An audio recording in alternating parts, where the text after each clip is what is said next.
Good day and welcome to another segment of In the Spotlight. I'm Superintendent Michael Richard, and today I'm pleased to be joined by attorney and city councilor Sean Powers. Sean, welcome to the show. Thank you very much. Thanks for having me. Absolutely. Let's get this rolling a little bit easy. Why don't you tell the audience at home a little bit about yourself, where you grew up, what you're doing for work, where you went to school, some basics. Yeah.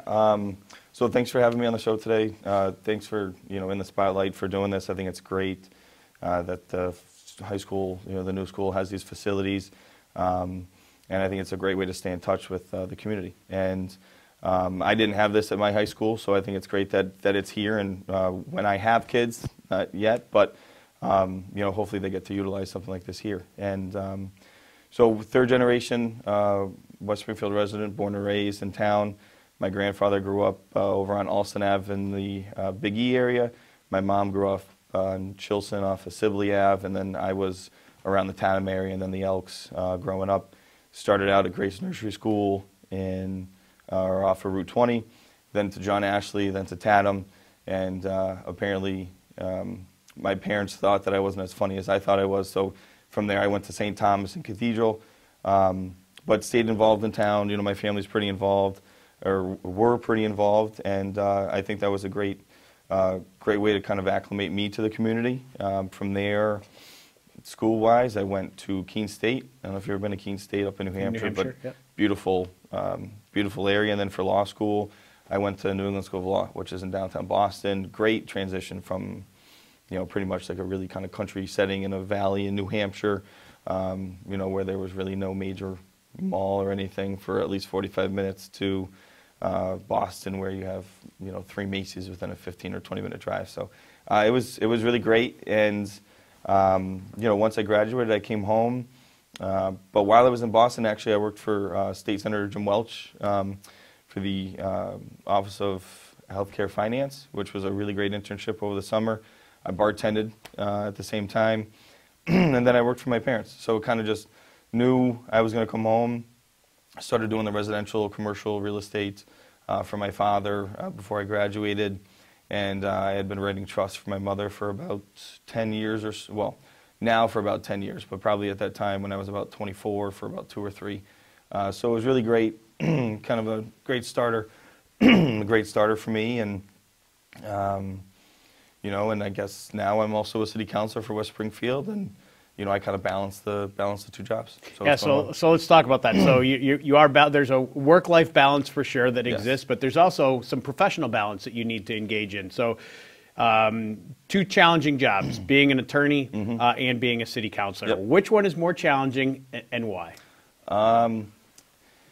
There's no wrong answer. Yeah, no. Well, and both of them actually require making people happy at some point, one or another. Obviously, one of them, someone's paying you. One, you were elected to, represent their best interests. And, I'd probably have to say that being a city councilor is the more important or the more challenging one, because I think, and we've worked, I don't meet with you as often as I'd like, but as a liaison for the schools, or at least I try to meet with you. The first year was interesting in terms of my schedule and trying to figure that out, but helping budget and helping the town kind of approach the, difficulties that we're going to have, whether it's infrastructure, whether it's balancing the budget, helping the schools, or, looking at the other departments, and, making the decisions that's going to affect the town's stability, in the future, I think is probably the more challenging aspect. Like I said, I would like to have kids at some point in my life, and I'd like them to come to West Springfield, and, I plan on them being 4th generation townies as well. So I think for me, it's more challenging. As an attorney, you really have one individual that you're trying to please, and like I said, you can't always make them happy. But as an elected official, it's really a town as a whole that you're trying to make happy. For sure. So you're working hard from the beginning of the day to the end of the day, pleasing either clients or constituents. Either way, you've got your work cut out for you for sure. So to that end, what do you think is the greatest challenge that's facing the city council in 2019? I would say that's the budget. We've built a brand new library. We have the brand new high school that we're in now. 5 years. Can you imagine? Just to digress real quick. 5 years ago this week, this building opened. Which is actually pretty amazing. And walking through here, each time I walk through here, whether it's the auditorium, the gymnasium, the classrooms, this is my first time down here in this area today. it kind of continually surprises me, like what we have available. And but no, I mean it's kind of amazing. But with that said, the library, the high school, building a new Coburn, we've already started to work on some of the infrastructure in town as it relates to the sewers, and we have a lot of work to do there. The pumping stations and the water towers. And I think that the mayor's done a great job over the last few years of not raising taxes and being really, creative in terms of how we can make a department work and not have the budget go up, or at least not have the town feel the effects of losing an individual here or there. But he can only do that for so long, I think, maybe not. And I think that it's important for us to make sure that we can balance, what's more important for the town. In terms of keeping it affordable to live here, so that the people that are here now don't have to, worry about, a week-to-week basis because of town expenses. But at the same time, realizing that we need to address some of the issues I just mentioned, and because it, it kind of hasn't been addressed over the years, like our sewers, it's going to be a little bit more expensive than I think we'd prefer. And I think with that, like I said, there's a balance you kind of have to look at and make that difficult decision of, which way you want the town to go. Absolutely. We know that anytime anything gets ignored for a day, for a week, for a month, or for a year, the costs escalate for sure. So and labor and costs are always going up. So I think that's the thing we have to look at now is what's that cost if we don't do it now, if we push it off for 5 years. And some of these projects are 4, 5, or 10-year projects just in terms of servicing or ripping up a road, replacing. We've got a great program right now where we're trying to work with the gas companies and the cable companies, give them a heads up when we're going to repave a road so that we don't have them going in 2 years after a brand new road's been paved, cutting out a little 2-foot wide section for a mile long, and then 6 months later it's got potholes in it because it's not level with the rest of the road. So every day a cost goes up, unfortunately. So, communication's really important. And what's something that maybe you could communicate to the residents of West Springfield, ways for them to get involved so that they can be active in the community, and whether it's in an elected capacity or a volunteer capacity or just in terms of civic responsibilities, what are some things that people can do?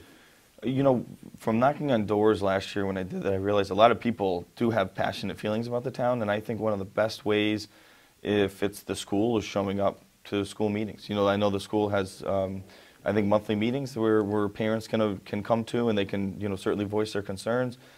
Getting involved in the school committee or running for town council, whether it's a district or at large, is certainly a great way. But recently, the mayor shared, and I reshared on Facebook, and I think on Instagram. We have a lot of boards in towns, whether it's the Planning Board, the Zoning Board of Appeals, the Conservation Commission, Capital Program Planning Committee, all boards or all groups in towns that deal with different departments and either make recommendations to mayors or really have a final say on whether a development can go in or whether it's going to be, moved forward to the town council with approval or with disapproval. And what I think people don't really realize is that all of those groups affect their lives in a day-to-day capacity. It's just the level that it affects them. And with all of those openings, I think that would be a great way for someone to get involved. They're not overly burdensome requirements. I would say that they, some of them have 1 or 2 months, 1 or 2 meetings a month that maybe an hour to an hour and a half a piece. Sometimes they only meet for 6 months. Sometimes it's only 1 month, 1 meeting a month. And I think that would be probably a great way for someone to start if they're not ready to run for office. Some people don't like politicians. Some people don't like running for office in general. But I think, if you get involved and it's for the right reasons, I think that's all that matters. Awesome. As a third generation West Springfield resident, tell me about a fond memory you have growing up in West Springfield. Riding my bike. So growing up in Tatham, I remember I couldn't wait for the age ability to be able to ride my bike to school. Your parents had to sign a permission slip, and I would ride down Butternut Hollow, down Walcott. There was a ton of friends of mine. Now, still to the day that we're either at the end of the road or over on Lower Beverly. It's just a great area for kids and children, and I'd say riding to Tatham. And then as I moved over to the Elks, later on in my childhood, I would say riding to the country store. I mean, I felt like, you know, it was kind of my town. It wasn't, but you know, you're riding with 4 or 5 of your friends around Circle Drive, or over towards Hanoush Drive, or all the way over towards Tatham, down Sibley. I don't think sometimes we stayed on the best streets in terms of busy-wise, but I don't think we wore helmets either. So I think I would certainly suggest wearing the helmets. But it would probably be riding my bike around town, and I think it's almost been made easier now with all the sidewalk projects that we've had going in. Certainly safer for children. But I'd say riding my bike to local, like the country store, and really just kind of riding around town with friends. Yeah, and that meshes nicely actually with something with safe routes to school, projects that the schools have been working on to make sure the kids can continue to take advantage of that opportunity to walk, ride, skate to school in a safe manner has been great. So Friday is Read Across America Day. So we celebrate Dr. Seuss, and there's lots of activities that happen across the district. And reading is so important. So as an educator, I can't emphasize enough how the value of picking up a good book and reading it. Tell me about a book you've read recently. Maybe give the audience a quick summary of it, and then what was your takeaway from that reading? Yeah, so I actually participated in Read Across America last year. I won't be able to this year, but it was really great going back to Tatham, where I hadn't been in 20 years, and the school felt like it had kind of shrunk, but I think I had just grown. And that was a really great experience. And as far as a book, I don't know if you can say I'm reading it. It's Audible. I don't know if you've used Audible recently, but it's actually by Damon John. It's called Rise and Grind. Okay. And I'm in the middle of it, so I don't know if I can tell you what I've taken away from it. But what really made me interested in it is just seeing the different ways that entrepreneurs in America and the world, through this one man's eyes, have kind of made it. Whether it's waking up early and doing the extra thing, whether it's multitasking when you're on the treadmill, whether it's the car ride where you're in the back seat because you're taking an Uber or a taxi and you can answer phone calls or emails, not answering emails or phone calls within an hour of going to bed because of the idea that lighting from the screen or getting your brain going that late would affect your sleep patterns. So that's why I'm listening to Rise and Grind. Just a different way to see how other people have kind of gotten where they've gotten and what they've needed to do to get there and the sacrifices they've made. As far as a book I've recently read, if that's not going to count as the proper answer, I'd say Dracula. I read Dracula maybe about 6 to 8 months ago for the 3rd time. I think it's a great book. I don't know if you've ever read it.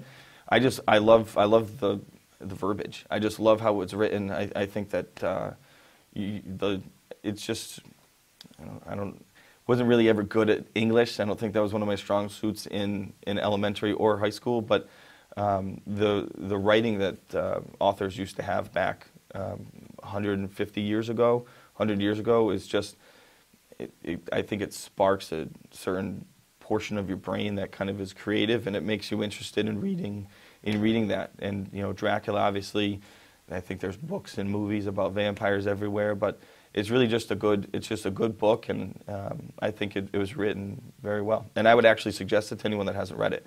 Like I said, I've read it 3 times. I've given the books to my sisters to read.